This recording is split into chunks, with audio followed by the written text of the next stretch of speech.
A legendary Nigerian musician once wrote in his song, "Lawyer we not know in work, na swebe.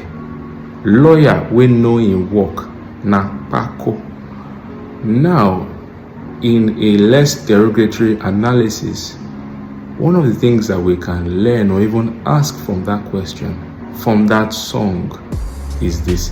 Now, a Christian that is highly involved in immorality or highly involved in sin, are they really Christians? Christians that smoke, that consume alcohol, that engage with pornography, that involve themselves with masturbation, that are involved in fornication, adultery. Are they really Christians? They are. They are Christians. Christ still died for them. Christ still loves them with an everlasting love. They are still children of God. But the difference is they are not Christians that are thoroughly furnished unto every good work. They are not yet in the category called vessels unto honor. They have not purged themselves to become thoroughly furnished unto every good work. And they are not Christians that are approved unto God.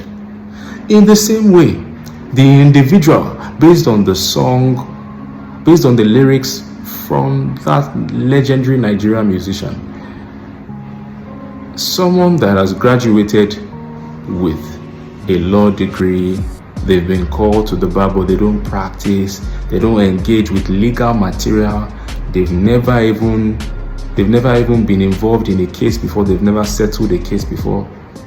Are they lawyers? They are still lawyers, but they are not experienced, established, erudite lawyers, but they are lawyers all the same. So this begs me to ask the question,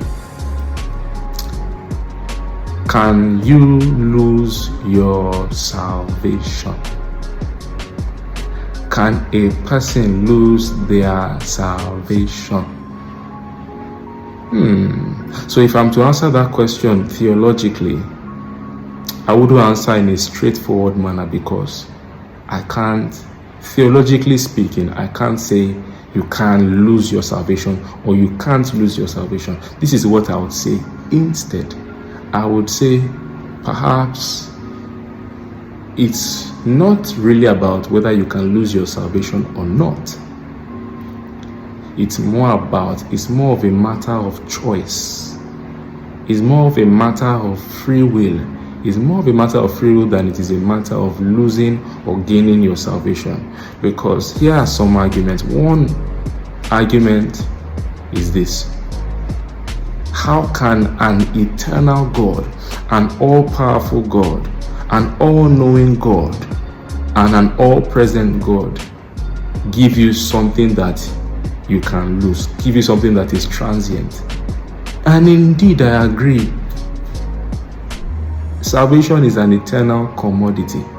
However, scripturally speaking, it's not a matter of whether you can lose it or you cannot lose it. It's more of a matter of free will, power, and the abuse thereof.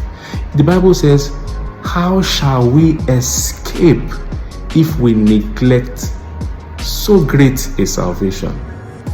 So the question is more like you can choose to neglect salvation, the salvation that is handed to you, or you can choose to embrace it.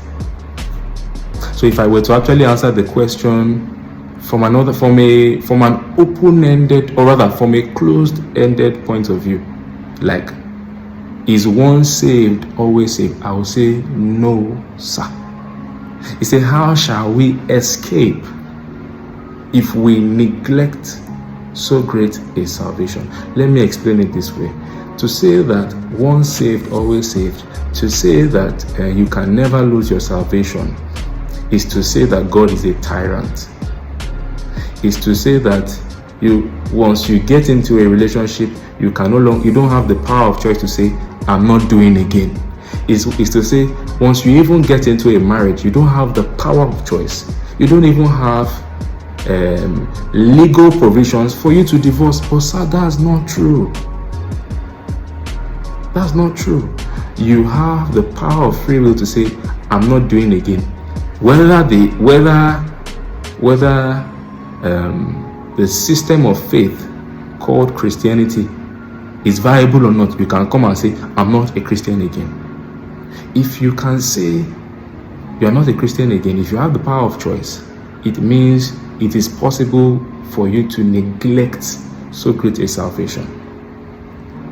The same Bible that says, whosoever shall call upon the Lord shall be saved, also says, the soul that sinneth shall die.